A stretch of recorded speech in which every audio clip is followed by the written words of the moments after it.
Et puis je rentre chez moi et je regarde un peu, je cherche en effet sur internet et en effet en France personne ne mange de févrole, c'est vrai, je trouve rien là-dessus. Et puis je me décide de la cuire, je me dis on verra bien, hein. Je savais cuire des légumineuses, des lentilles, des pois chiches et je goûte comme ça, je trouve ça très bon.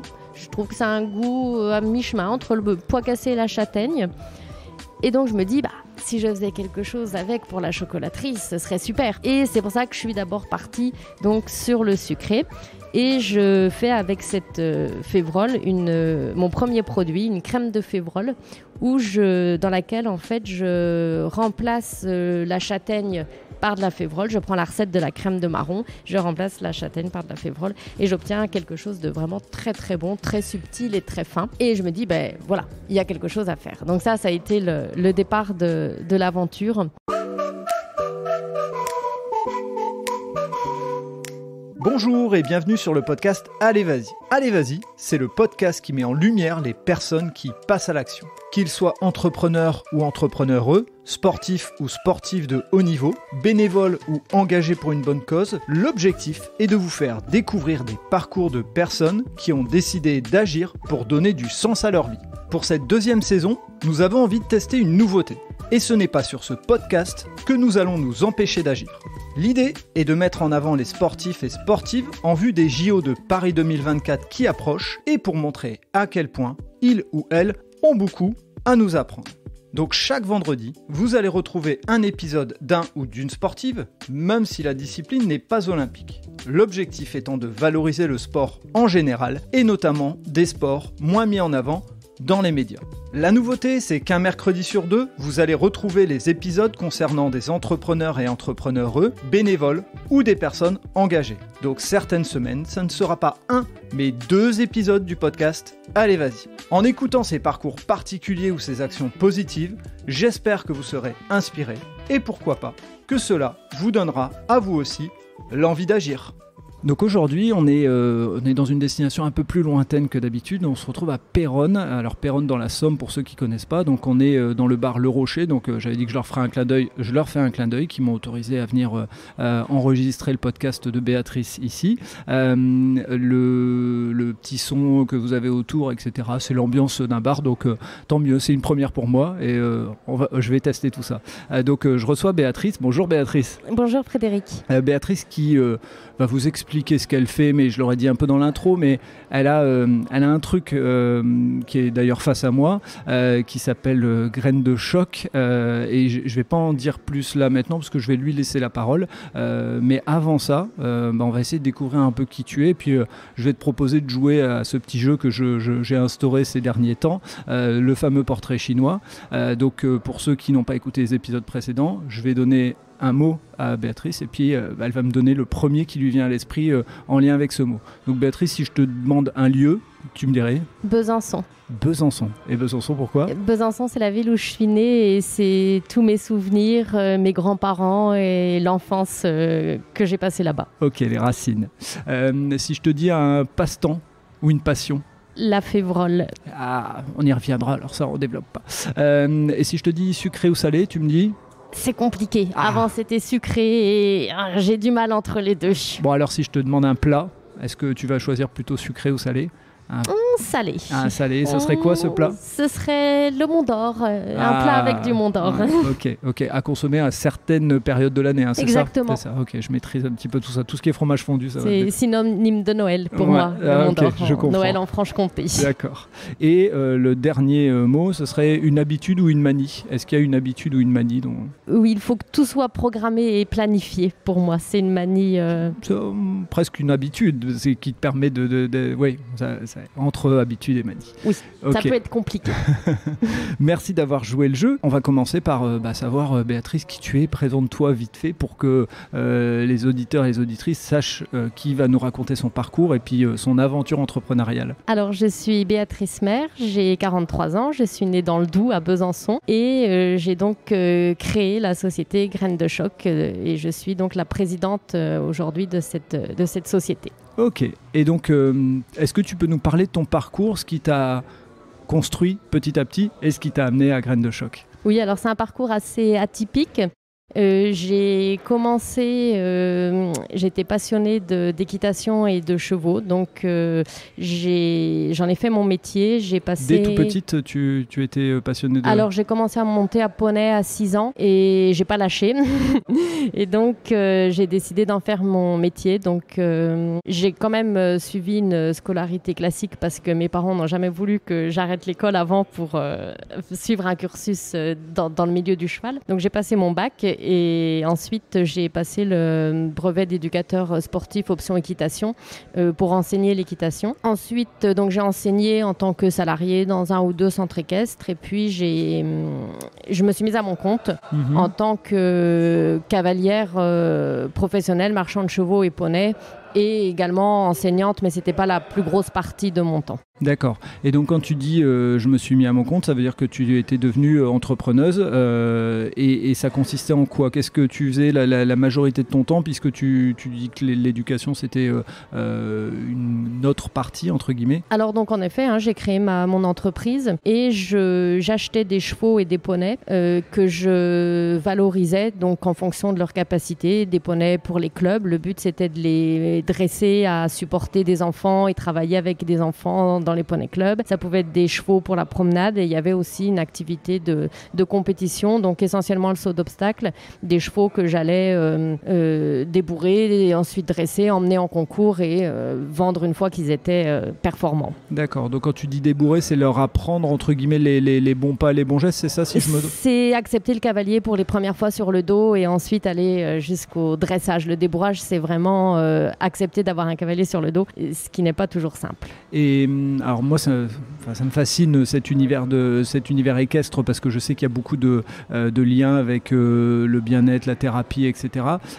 Comment on fait justement pour faire accepter à un animal le fait qu'il va avoir sur lui un cavalier? Est-ce que tu peux nous expliquer ça en quelques mots entre guillemets? Il faut le préparer, on ne peut pas le faire d'un coup comme ça, donc il faut le préparer avec il y a déjà une phase il faut déjà l'apprivoiser. Alors normalement ça se fait quand il est poulain, des fois ça n'a pas été fait donc ça complique les choses, qu'il ait déjà confiance en l'homme et puis ensuite l'habituer à avoir des choses sur son dos, c'est pas naturel pour lui. Voilà, il faut qu'il nous accepte, il faut qu'il comprenne que de toute façon il doit faire avec nous et qu'on va pas lui vouloir du mal et c'est un genre un échange, c'est donnant-donnant je dirais. C'est ce qui m'intéresse dans l'approche, c'est qu'on sait entre guillemets pour avoir lu un tout petit peu, c'est que si on crée cette confiance, les choses avancent dans le bon sens. Si on crée de la méfiance ou de la défiance, les choses avancent pas dans le bon sens. Voilà, le cheval en gros il veut son confort et sa sécurité. Donc si on respecte ça, qu'il n'y a pas eu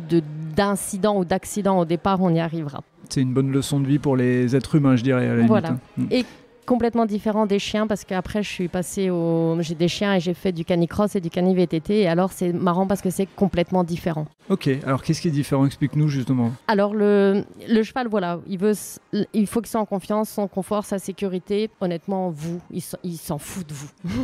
Le chien, lui, on est obligé de lui proposer l'activité. Il faut qu'il ait envie de la faire pour la faire.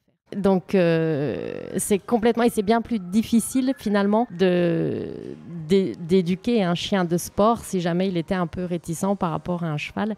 Il faut vraiment une connivence parce que par contre pour le chien vous êtes quelqu'un. Oui, ok, il y a une personnalisation de la relation. Je trouve, plus qu'avec le cheval. Ok. Et donc ça, cette activité canine, c'était un loisir plus... Oui, vraiment un loisir quand j'ai arrêté les chevaux. Ok. Et donc là, cette activité autour de l'équitation, autour des chevaux et des poneys, tu l'as menée pendant combien d'années ?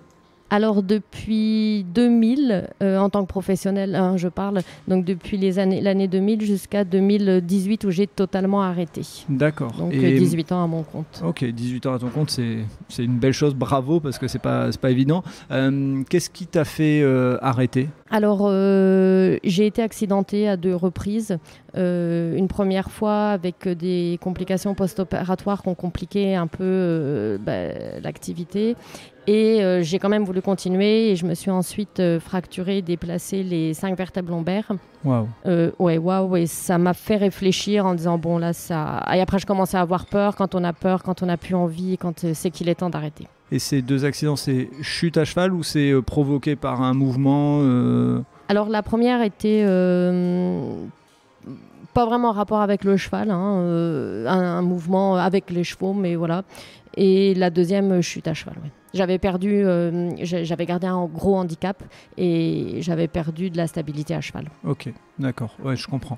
Et donc, quand tu arrêtes ces cessations d'activité, tu revends ton activité, comment ça se passe ? Alors, pas du tout. Donc, je fais mon premier accident, je reste 1 an sans pouvoir vraiment marcher, donc je crapouille de partout comme je peux, mais bon, Et j'avais toujours été passionnée de boulangerie et pâtisserie et j'avais à l'époque une copine dont le père avait une chocolaterie. Et donc, j'étais souvent allée la voir et je m'étais toujours dit, un jour, je ferai du chocolat. Quand les chevaux auront cassé toutes les parties de mon corps, je ferai du chocolat. Alors, c'est arrivé, malheureusement ou heureusement, je ne sais pas. En tout cas, j'ai décidé de créer une petite chocolaterie artisanale. Donc, j'avais une partie de la maison qui ne servait pas. J'ai fait construire un petit labo. J'ai gardé l'activité équestre. En même temps, j'espérais, avec l'activité de chocolaterie, pouvoir salarier quelqu'un pour s'occuper des jeunes chevaux. Ça n'a pas fonctionné comme ça. Et du coup, avec la chocolaterie, j'ai ensuite arrêté l'activité équestre proprement dit et remplacé par une ferme pédagogique. Je suis installée à Beuvraine. Alors, c'est un tout petit village, donc on ne vient pas acheter une tablette comme ça à Beuvraine, une tablette de chocolat. Donc, ça faisait venir les gens en dehors de Pâques et Noël à la chocolaterie. Je gardais un pied dans le monde agricole que j'aimais. Donc, j'ai changé les chevaux contre des ânes, une vache naine avec un veau, des moutons, des chèvres. Voilà, j'avais toute une activité où je recevais aussi des groupes d'enfants. Et voilà, c'était assez passionnant, j'aimais bien. Et alors, tout d'un coup, en septembre 2017, par pur hasard, je découvre la févrole. D'accord. Et là, tout a changé. D'accord. Et quand tu dis tu découvres la févrole, comment tu la découvres ? Alors, j'étais avec 2 copines sur une manifestation agricole qui s'appelle Terre de Gym, alors qui a lieu tous les ans ou tous les 2 ans, qui change de région à chaque fois. Donc là, c'était à Marny-les-Compiègnes. Et on passe sur le stand d'une coopérative, la coopérative Agora, à qui je fais un petit clin d'œil. C'est de là que tout est parti. Et ils exposaient tout simplement les graines qu'ils collectent. Et je vois des graines un peu bizarres, un peu marron-violettes, que je n'avais jamais vues. Et je sais pas, ça me fait un choc. Je sais pas, je reste devant comme ça. Et donc arrive une personne de la coopérative qui me demande si je veux un renseignement. Donc je lui demande ce que c'est. On s'était écrit en dessous, févrole, j'avais bien vu. Et donc je lui demande ce que c'est. Et il me dit, c'est des févroles. Oui, mais ça pousse où? C'est quoi? Genre, il me dit, ça pousse ici. Et je dis, mais moi, j'avais quand même, les chevaux étaient nourris au traditionnel, orge, avoine. Enfin, j'avais quand même, je connaissais un petit peu le milieu agricole. Je dis, j'ai jamais entendu parler. Je dis, ça se mange? Et alors, il me dit non. Je dis, qu'est-ce qu'on en fait? C'est pour nourrir les animaux. Et puis, je dis, mais pourquoi ça se mange pas? Donc il me dit finalement il me dit si en fait ça se mange, c'est pas que c'est pas comestible, mais nous on n'en mange pas en France, mais ça se mange parce qu'on l'exporte en Égypte. Eux là-bas en mangent, c'est leur plat principal, ça leur fait une protéine pas chère parce que la févrole est très riche en protéines et du coup voilà. Alors je dis écoutez, pourquoi pas nous? Moi si vous me donnez une recette et si vous me donnez les graines, je fais une recette. Et donc, il me donne un sac de graines de 5 kilos en me disant, il me laisse sa carte, puis en me disant, allez-y.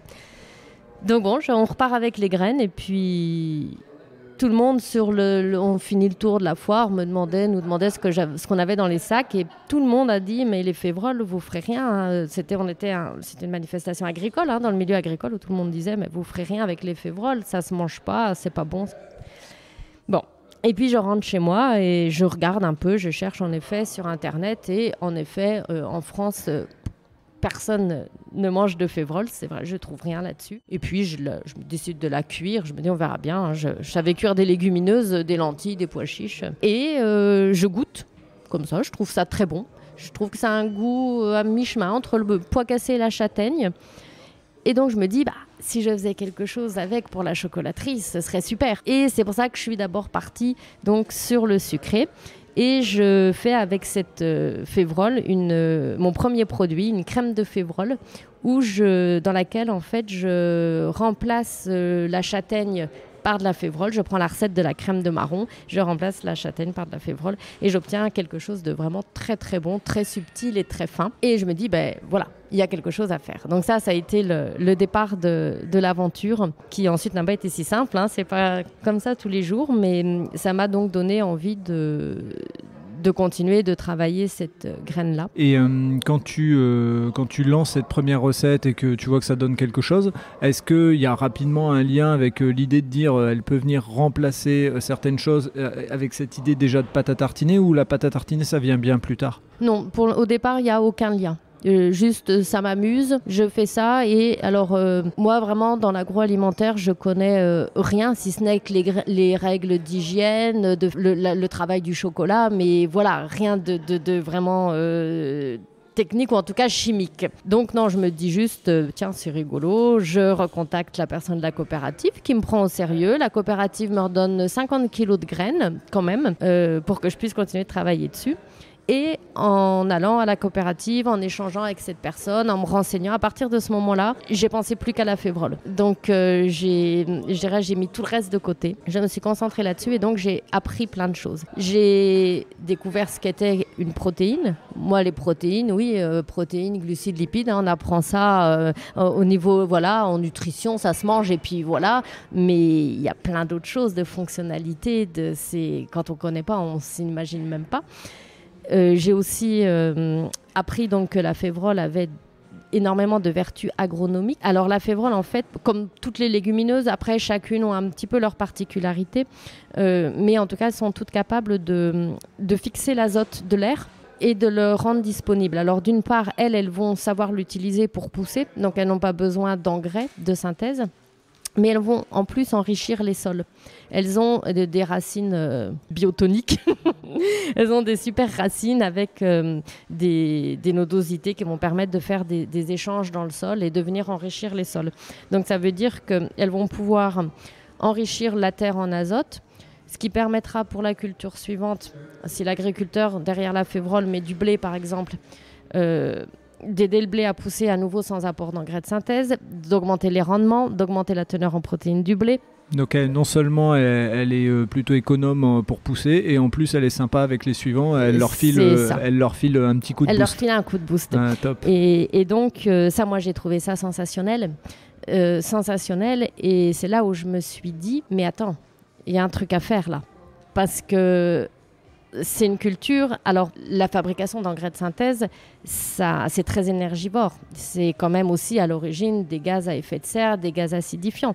Donc, je me suis dit, là, il y a quand même un truc terrible. Et c'est là où ça a fait tilt, où je me dis, mais on fait des pâtes à tartiner avec de l'huile de palme qui sont dévastatrices au niveau environnemental, qui sont en plus pas géniales au niveau nutritionnel.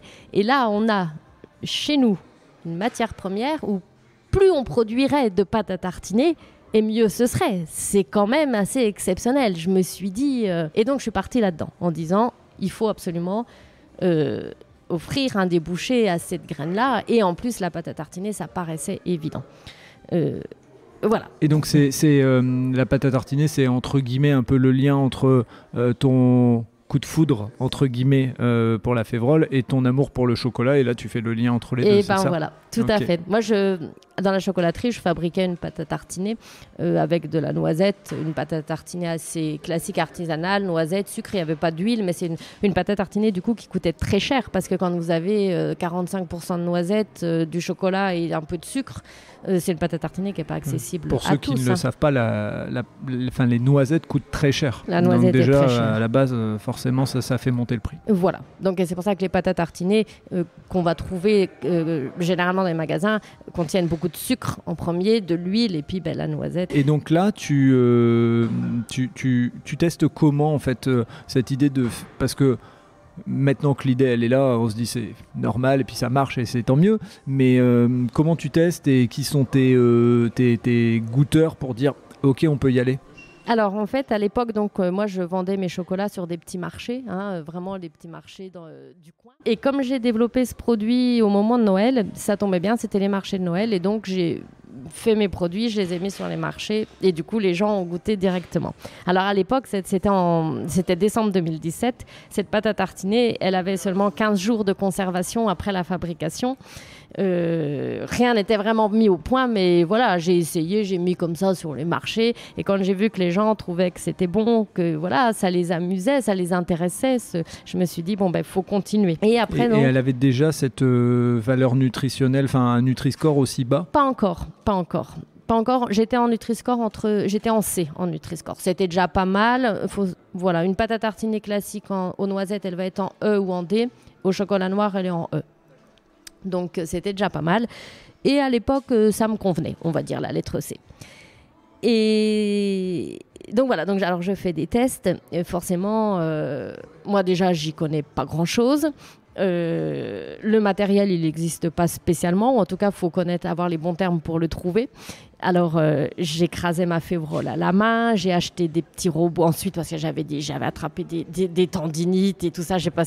Donc ensuite, j'ai trouvé des petits robots ménagers. Je pense que j'en ai cassé au moins 5 ou 6 pour réussir à trouver après un peu de matériel. Puis surtout, même si c'était pas très très cher, avoir quand même l'argent, puis oser. Et j'avais acheté du coup un robot pour les écrabouiller qui a dû me coûter 3 000 €. Pour moi, c'était énorme de mettre 3 000 € dans un robot. Voilà. Pour un produit dont tu ne savais pas s'il allait avoir une vraie vertu à la fin ou pas. Exactement. Donc j'ai vendu ma vache, j'ai vendu mon veau, j'ai vendu mes ânes, j'ai vendu tout ce que je pouvais pour réussir à avoir un peu d'argent pour acheter ce moulin qui m'a permis de produire en quantité, en plus grande quantité. Et j'ai continué donc de me renseigner à la fois sur ce côté agronomique. Tout me passionnait. Le côté agronomique, la recherche d'agriculteurs, parce qu'à l'époque, là, la coopérative m'avait fourni des graines qui n'étaient pas forcément cultivées en région, c'était des semences.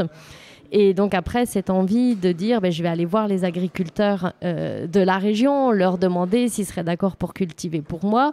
Donc il y a eu tout ce côté-là, tout m'a passionné. Et puis aussi le côté développement de produits, et où c'était assez exceptionnel parce que la févrole est très compliquée à travailler. Et tu as dû faire appel à des partenaires extérieurs pour t'aider sur la conservation, sur le côté, on sait que dans l'alimentaire, il y a des normes, je suppose, et donc comment t'as fait ? Tout à fait. Alors, j'ai galéré un peu pour trouver les bons interlocuteurs.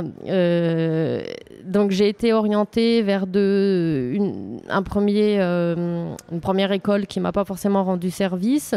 Ensuite, un petit coucou à l'UTC de Compiègne qui m'a donné un petit coup de main, très gentiment. Et puis ensuite, j'ai fini par trouver les coordonnées d'un centre technique à Arras qui s'appelle Adrianor et qui m'a donc aidée. Moi, je suis arrivée avec mon produit, ma recette qui était faite. Et donc, justement, ils m'ont aidée pour tout ce qui était conservation, ce qu'on appelle des tests de stabilité. Donc, ils vont confirmer que le produit va se garder à température ambiante. Je voulais un produit qui se conserve à température ambiante avant ouverture, au moins. Avec une DDM, date de conservation quand même assez longue, parce que moi je peux pas me permettre, je suis pas Danone, je peux pas me permettre Donc on a travaillé ensemble à partir de 2019. On a travaillé longtemps ensemble. Alors il y a eu des expériences, il y a eu de tout, il y a eu des hauts débats, il y a eu de tout, de travailler une nouvelle matière première, mais ils étaient vraiment très, très à l'écoute et intéressés aussi par cette innovation. Donc, Et comment on arrive au produit final tel qu'il est aujourd'hui, puisque on va le dire, et les Nutri-Score A, donc pour une pâte à tartiner, c'est quand même extraordinaire. Je ne suis pas sûr qu'il y en ait d'autres sur le marché. Non, on est les seuls. Voilà. Et donc, alors voilà, une fois, après avoir mis le produit totalement au point avec Adrianor, comme si ça ne m'avait pas suffi, j'ai suivi une formation là-bas d'ailleurs sur le calcul du Nutri-Score. Et je me suis dit, moi je veux une pâte à tartiner au Nutri-Score A. Donc il suffisait de passer de C à A. Alors c'est ça va seulement. Pas si ça. Voilà, seulement. Alors c'est un sacré casse-tête, mais du coup j'ai travaillé pendant 1 an. Le problème, c'était la conservation. On n'a pas eu spécialement de problème de goût, un petit peu, mais surtout la conservation, en fait. On a fini par y arriver. Alors, on avait des problèmes de texture, parce qu'en fait, plus vous voulez que le produit se conserve, et moins il faut qu'il y ait d'eau dans le produit. Donc, après, On a eu des produits, c'était une vraie pâte à modeler. D'ailleurs, on l'a commercialisé en pâte à modeler comestible, hein, parce que vous vouliez faire des batailles de boules de pâte à tartiner si vous vouliez, c'était original.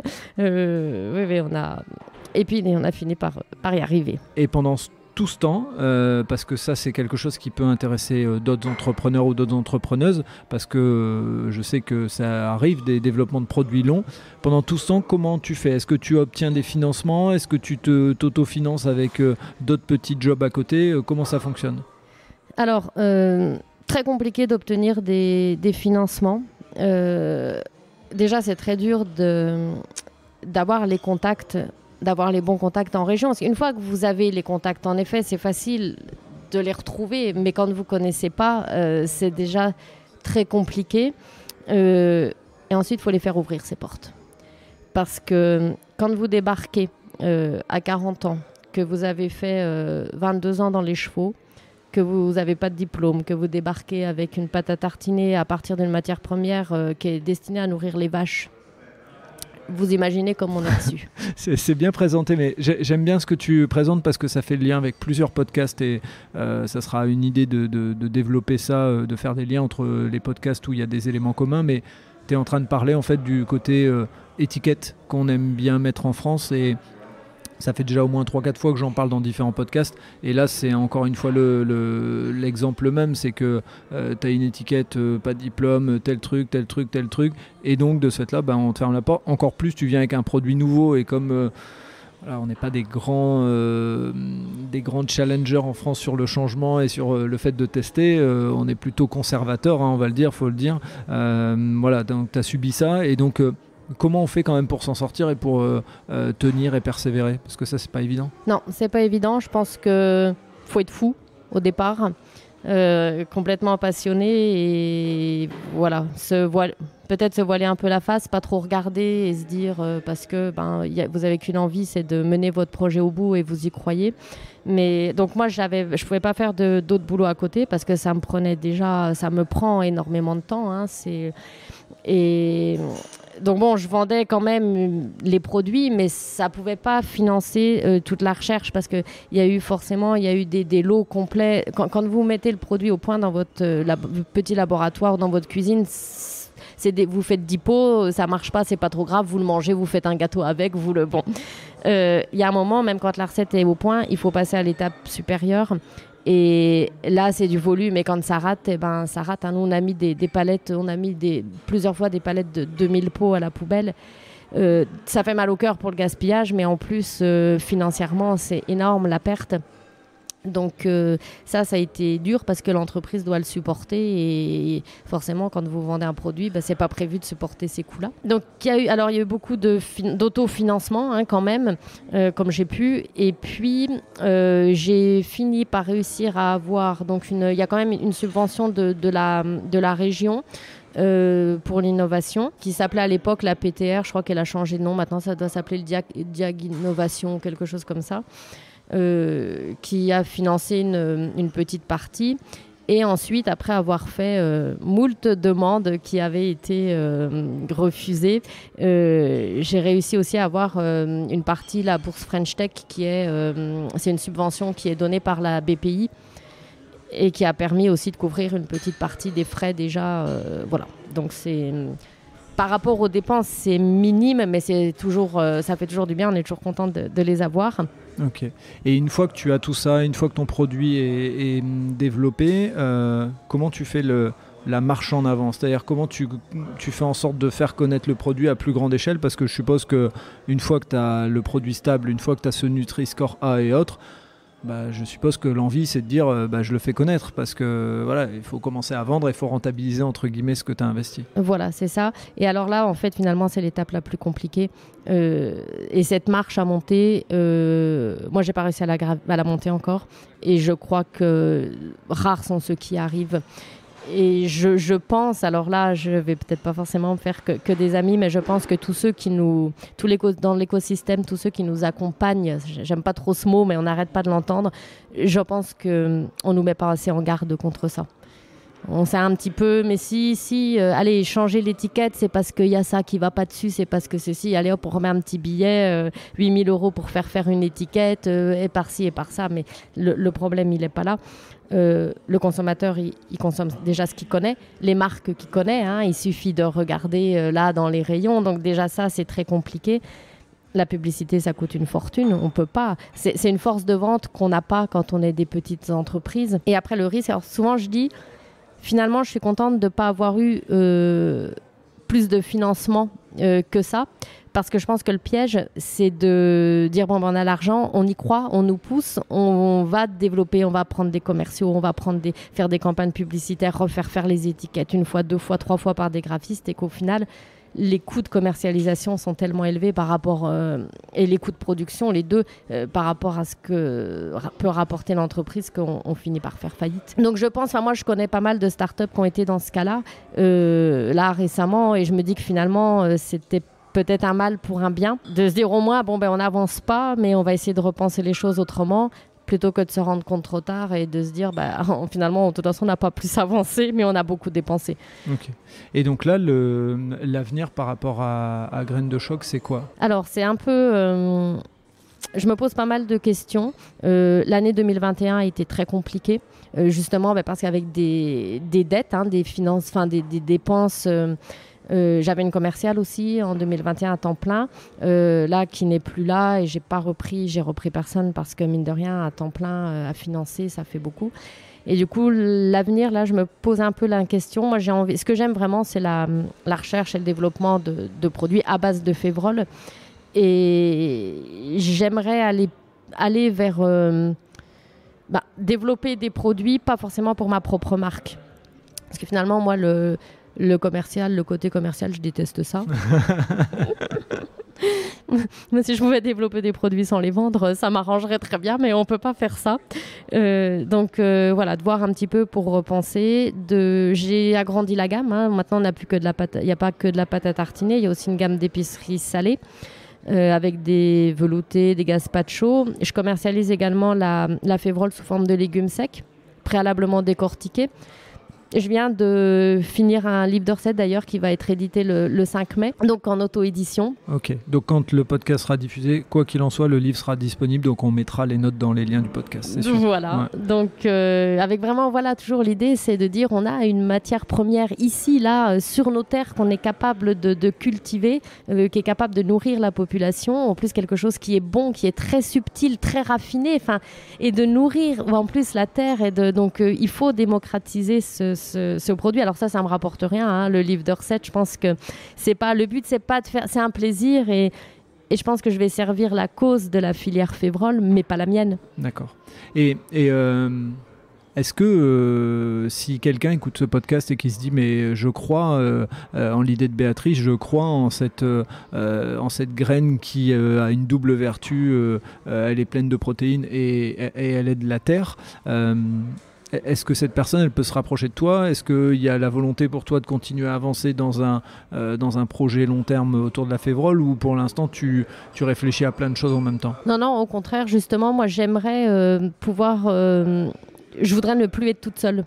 Donc ça peut être en s'associant, ça peut être en intégrant une usine, une entreprise qui voudrait, pourquoi pas, commercialiser. Tenter le challenge et qui a déjà les structures. Exactement, entre guillemets. Une entreprise qui a voulu développer une pâte à tartiner et puis qui n'a pas réussi à obtenir le Nutri-Score A, ou il manque quelque chose, pourquoi pas le rejoindre. Moi, je pense que maintenant j'ai une connaissance de la févrole que personne n'a, en tout cas en l'utilisant sous forme de graines, parce que forcément maintenant il y a des travaux sur la févrole, mais on fait des farines fractionnées essentiellement. On va utiliser surtout la protéine de févrole, donc c'est encore autre chose, ça. Ok.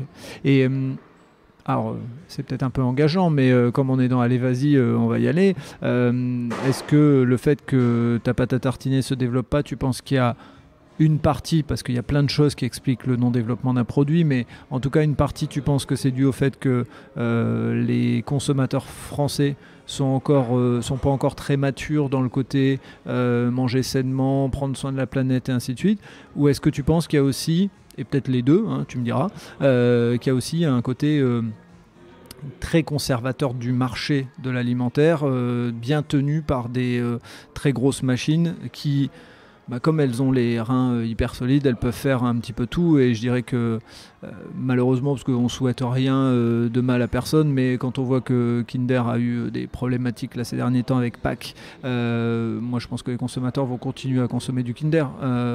Et certainement peut-être la même chose avec ces fameuses pizzas Buitoni. Voilà, quel est ton positionnement ? Tu penses qu'il y a un peu des deux ? Tu penses que c'est plus l'un que l'autre ? J'ai réfléchi longtemps à ce problème. Je pense qu'il y a un peu des deux. Il y a les consommateurs qui, eux, ne souhaitent pas changer. Est-ce que c'est par manque d'éducation ? Est-ce que c'est par manque de moyens financiers aussi ? Il y a de tout. De toute façon, on ne peut pas non plus jeter la pierre toujours aux consommateurs. Non, c'est clair. C'est pas toujours le seul responsable, même s'il y en a quand même qui sont responsables. Moi, j'ai envie de dire, le gros industriel, il n'est pas responsable non plus. Il a créé sa marque, il est là, tant mieux pour lui. Enfin, il a réussi, il a su le faire, bravo. Moi, j'ai envie de dire, maintenant, s'il pouvait, pour certains, se dire, on va oser changer pour proposer quelque chose de plus vertueux. T'as pas senti des bâtons dans les roues à un moment, contre, c'était ça ? Si, voilà, et justement, okay. mais pas de leur part. D'accord. Eux, ils y sont pour rien. Ouais. Eux, ils continuent leur taf dans leur coin, de toute façon. Moi, je trouve que ceux qui sont responsables, c'est les distributeurs. Alors, je suis d'accord, eux aussi doivent gagner leur vie. Mais je pense que, d'ailleurs, moi, je vois bien, il y a des magasins où le distributeur croit en notre produit et là-bas, ça se vend. Il y a des magasins, il y a énormément, que ce soit des magasins... alors, je ne vais pas parler de la grande surface, je parle des magasins indépendants ou des magasins bio, ou des chaînes qui sont bien connues. Moi, il m'a fallu plus d'1 an. Pendant 1 an, on m'a répété, ces magasins-là, la Févrole, c'est pour les vaches. Ces magasins bio, qui sont bien connus. Alors qu'ils se servent, entre guillemets, de l'étiquette bio, donc ils devraient peut-être tester tout type de produits pour laisser à leurs clients la possibilité de juger par eux-mêmes. Tout à fait. Et ils parlent de développement de filières, ils se font mousser sur les réseaux sociaux. Alors, ça peut être ces magasins-là, mais c'est aussi les grossistes. Les grossistes en région, dans la région Hauts-de-France, moi, mes produits sont distribués par un grossiste qui s'appelle Bio d'ici d'abord. Ludovic, un petit coucou Ludovic, un grand merci qui distribue donc aux restaurants, aux magasins, à certains transformateurs des produits bio de Picardie. D'abord. Et éventuellement après d'un peu plus loin si possible. C'est le seul qui a bien voulu prendre nos produits. Déjà, moi j'ai beaucoup de clients qui me disent c'est compliqué en direct, je suis d'accord, ils attendent de les trouver sur une centrale ou chez un grossiste. Les centrales, vous prenez toutes les chaînes de magasins connus, pour l'instant ils nous ferment les portes. Et pourtant il y a tellement... La filière Févrole a besoin d'eux. C'est pas le consommateur, s'il ne trouve pas le produit, il ne va pas l'acheter. Donc, on ne peut pas lui jeter la pierre. Donc là, aujourd'hui, si quelqu'un veut acheter ta pâte à tartiner sur ton site internet, c'est ça ? Alors, il y a le site internet, grainesdechoc.com, et on a quand même environ 200 points de vente, essentiellement dans les Hauts-de-France, une vingtaine hors région, donc ce qui est déjà pas mal. On a un circuit en magasins spécialisés, magasins de produits locaux, magasins bio. Et puis un circuit également en grande surface.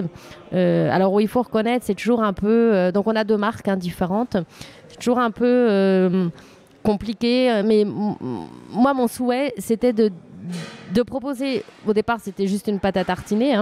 Il n'y avait pas d'autres produits. Une pâte à tartiner saine, accessible à tous. Je ne voulais pas en faire un produit comme une pâte à tartiner de chocolatier ou un produit qui allait coûter cher. Quand vous avez 2 ados, 3 ados au petit déjeuner le matin, vous ne pouvez pas acheter un pot de pâte à tartiner 10 €. Donc, certainement au départ une erreur parce que je pensais que ça se développerait plus vite en volume. Donc, on marge très peu, voire pas assez. Donc, forcément des difficultés financières. Tu as géré sur le volume en te disant... En me disant, voilà... Et donc, du coup, pour ça, il faut quand même 2 circuits de distribution. Vous ne pouvez pas, parce que tout le monde ne peut pas, et je le conçois, ne peut pas aller dans les magasins bio. Donc, on a 2 circuits de distribution pour que ce soit accessible au plus grand nombre. On la trouve en région Hauts-de-France, on la trouve, je ne vais pas dire partout, mais quand même dans beaucoup de magasins. D'accord. Donc, ça veut dire que si, pareil, quelqu'un qui travaille dans un réseau de distribution, il se dit, tiens...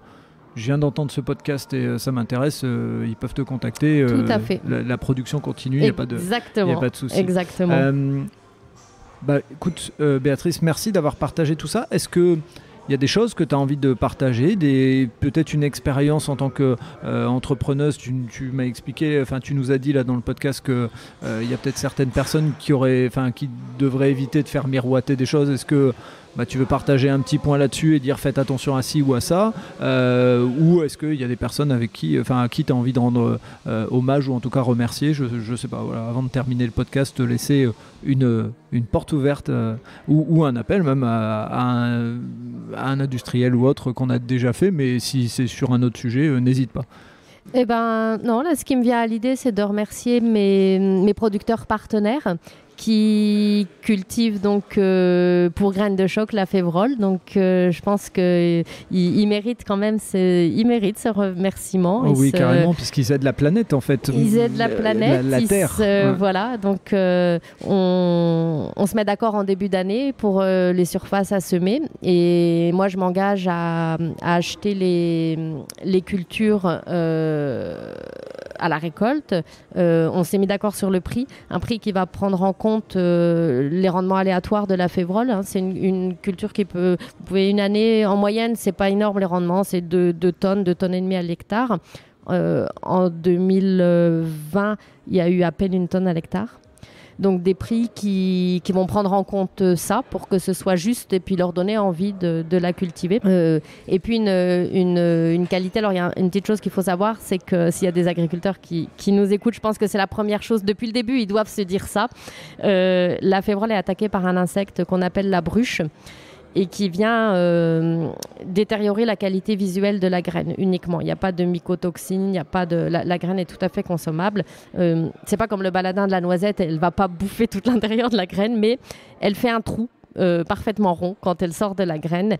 Et alors il y a eu toute une histoire autour de cette bruche, parce que quand la févrole était exportée en Égypte, là-bas ils voulaient une qualité visuelle nickel, et il fallait maximum 3% de graines bruchées, ce qu'on appelle bruchées, donc abîmées. Voilà, et donc en fait, ce qui s'est passé, c'est que toutes les récoltes, depuis 2013, on a interdit les traitements, les pesticides contre la bruche. De toute façon, en plus, on est en bio, donc du coup, il n'y a pas de traitement, mais voilà. Et depuis ça, les récoltes ont été refusées. Tout ce qui devait partir en Égypte a été refusé, et les producteurs se sont retrouvés avec les récoltes au fond de la cour ou bradées pour l'alimentation humaine. Et donc moi je m'engage, alors ça n'arrivera pas, a priori non, mais même si la févrole était bruchée à 100%, dans les contrats c'est bien souligné, on l'achète. Et moi je pense qu'en France, de toute façon, c'était une fausse excuse pour pas utiliser la févrole. Okay. Je comprends ce que tu veux dire. Voilà, donc si ça peut en tout cas rassurer, on utilise, voilà, on a largement équipé avec des trieurs optiques, et pour justement bien nettoyer et trier les graines, donc il y a aucun souci. Ok, top.